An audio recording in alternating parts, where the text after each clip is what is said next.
मेष राशि वालों के धर्म भाव में देवगुरु बृहस्पति गोचर कर रहे हैं, जो कि मानव जीवन में धर्म का आधार माना जाता है। किंतु वहां पर दैत्याचार्य शुक्र की राशि होने के कारण किस प्रकार के उत्पात आपके जीवन में हो सकते हैं, आपने सोचा भी नहीं होगा। 12वें घर में नीच बुध यानी कन्या, उच्च का शुक्र यानी दाम्पत्य साथी के साथ कलुषित विचारों को गति प्रदान करने वाला राहु भी साथ में बैठकर गोचर कर रहा है, जिसका परिणाम मार्च माह में मेष राशि वालों को किस प्रकार से प्राप्त होने वाला है। आज के इस वीडियो में हम यही सब बताने वाले हैं कि मार्च 2025 के माह में मेष राशि आनंद में रहने वाली है या शनि की साढ़े के प्रभाव में पीड़ित होने वाली है। इन्हीं सब तथ्यों पर विचार करते हुए आज के इस वीडियो में मेष राशि का मार्च माह का राशिफल आपको बताने वाले हैं। ज्योतिष के अनुसार रोहिणी नक्षत्र के स्वामी देवता प्रजापति हैं। प्रजापति सृजन, प्रजनन और विकास से जुड़े हुए माने जाते हैं। यह विचारों को व्युत्पन्न करने की स्वाभाविक कला इनके अंदर होती है। दूसरा घर धर्म, परिवार, कुटुंब और धन के अलावा पत्नी और उसके खानदान अर्थात ससुराल से गहरा संबंध रखता है।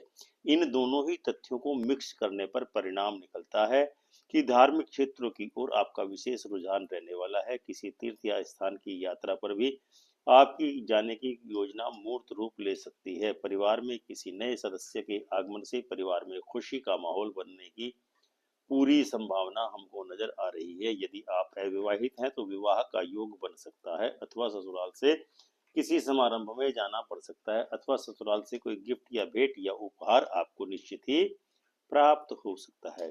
ससुराली जनों से आपके मधुर संबंध बने रहेंगे। पत्नी से भी आपको भरपूर सहयोग प्राप्त होने वाला है। दाम्पत्य जीवन में विचारों का उचित मतक्य होने से परिवार में आपके समरसता बनी रहेगी। आमदनी के क्षेत्र में भी आपको सार्थक परिणाम मिलने वाले हैं। किसी नए उद्यम अथवा स्टार्टअप की भी शुरुआत आप मार्च 2025 में करने वाले हैं। सूर्य एकादश भाव में 14 मार्च तक अपने पुत्र शनि की कुंभ राशि में गोचर करने वाला है। एकादश भाव से आमदनी, पड़ोसी, न्यायाधीश, लाभ, अदालत, गद्दी आदि के बारे में विचार किया जाता है, जबकि सूर्य से राजा आदि के विषय में विचार किया जाता है। दोनों तथ्यों को एकत्रीकरण करने पर जो परिणाम मिलता है वह यह है कि राजकीय कार्यालय अथवा न्यायालय के क्षेत्राधिकार से आपको कोई विशेष लाभ मार्च 2025 की 14 तारीख तक हो सकता है। समाज में आपकी ख्याति के फैलने के आसार हैं। आमदनी माकूल रहेगी। 14 मार्च के पश्चात सूर्य आपके द्वादश भाव में गोचर करेगा, जिसमें गोचर करने के दौरान सूर्य के द्वारा आपकी ख्याति पूरे समाज में फैल जाएगी। क्योंकि इस घर में सूर्य की चमक और तपिश प्रबल हुआ करती है, अतः समाज में आप निश्चित ही कीर्तिमान स्थापित कर सकते हैं। बुध, शुक्र एवं राहु मेष राशि के द्वादश भाव में मार्च माह में गोचर करने वाले हैं। बुध मीन में नीचगत कहलाता है, जबकि शुक्र मीन राशि में उच्चगत होता है। द्वादश भाव राहु का अपना जद्दी घर कहलाता है, जिसका प्रभाव आपके जीवन में इस प्रकार से देखने को मिलेगा कि आपका दाम्पत्य साथी रोज किसी न किसी बात को लेकर जिद पकड़ने वाला है। दाम्पत्य साथी की यह जिद ही आपके परिवार में दैनंदिन क्लेश का कारण बन सकती है। उसके मूल में जो कारण है वह यह है कि बुध का गंदा पानी आपके विचारों को दूषित करने वाला है। इसीलिए बुध के गंदे पानी को निकालने के लिए अपनी नाक को हमेशा साफ सुथरा बनाए रखें, अन्यथा किसी कुंवारी कन्या के कारण आपके वैवाहिक जीवन में उत्पात होने की संभावना से इनकार नहीं किया जा सकता है।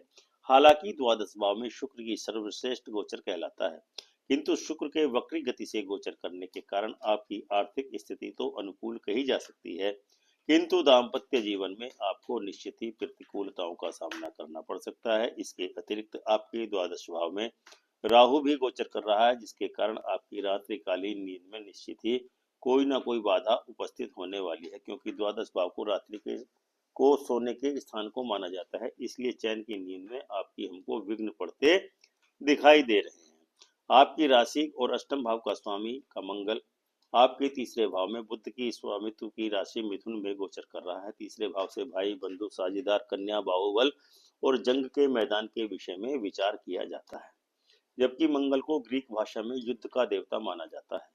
ऐसी स्थिति में अप्राकृतिक व हिंसात्मक मृत्यु तथा राजनीतिक विघ्न और राजद्रोह जैसी स्थितियों का जीवन में आगमन होता है। अतएव आपके जीवन में राजनीति का भाव उछाल मारने वाला है अथवा राजनीति आपके विचारों पर हावी रहने वाली है।